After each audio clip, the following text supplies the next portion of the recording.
नमस्कार प्रणाम दोस्तों। और मेरा नाम है मतीउर रहमान। हाँ तो दोस्तों, भोजपुरिया के ताज़ा खबर में बहुत बहुत स्वागत है। हम बातचीत करने वाले हैं भोजपुरी के सुपरस्टार खेसारी लाल यादव के बारे में। हाँ तो हमारे वीडियो शुरू से लेकर एंड तक बनी रही है। और हमारे चैनल में अगर नए हैं तो हमारे चैनल को दिल से सब्सक्राइबर कर लीजिए, क्योंकि वो भोजपुरी से रिलेटेड न्यूज हमारे चैनल में हर वक्त आते हैं। हाँ तो दोस्तों, हमारे वीडियो को शुरू से लेकर एंड तक जरूर देखें और बिना समय देखे आपके वीडियो को शुरू कर देते हैं।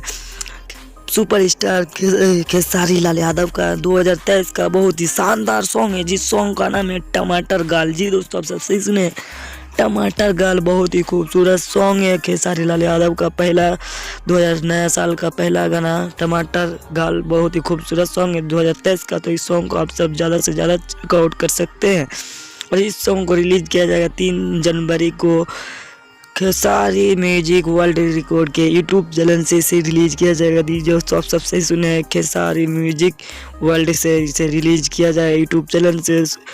3 जनवरी को सुबह 6 बजे इसे रिलीज किया जाएगा, यानी कि आज ही के दिन इसे रिलीज किया जाएगा। इस सॉन्ग को मिलकर गए हैं शिल्पी राज और खेसारी लाल यादव ने बहुत ही खूबसूरत सॉन्ग साथ के साथ गाया है। तो इस सॉन्ग में जरूर से जरूर आप सब चेकआउट कर सकते हैं। बाकी ये हमारा ये वीडियो कैसे लगा कमेंट में जरूर बताना। मिलता है नेक्स्ट वीडियो में। धन्यवाद, थैंक यू सो मच।